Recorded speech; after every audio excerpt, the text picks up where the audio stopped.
السلام عليكم، ان شاء الله تكونوا بخير وعلى خير يا ربي. الوصفه تاع اليوم اللي هي لوبيا مشطو مع كوريات اللحم.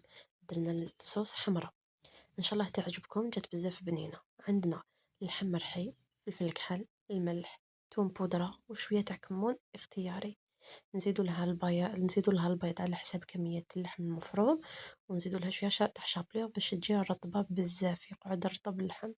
داخل المقله نديرو الزيت يسخن شويه ونحطو هاد كوريات اللحم اللي كنا وجدناهم. بعد ما يتقلاو نحوهم دو كوتي، ونروحو نديرو الطماطم على حسب الرغبة ديالكم. تحبوا ديروا طماطم تكون واجدة داخل هادوك لي بواط اللي راهم يتباعوا دوكا، ولا تحبوا ديروها حب وتزيدوا ضيفوا عليها طماطم المصبرة. انا استعملتهم للزوج.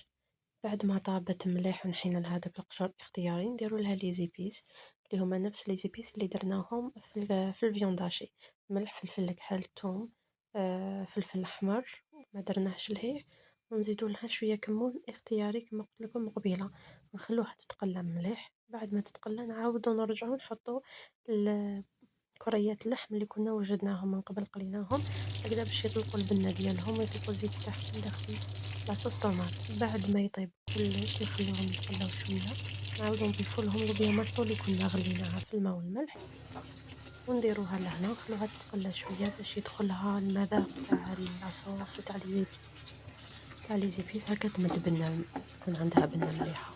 ان شاء الله تجربوها وتعجبكم. صحتكم.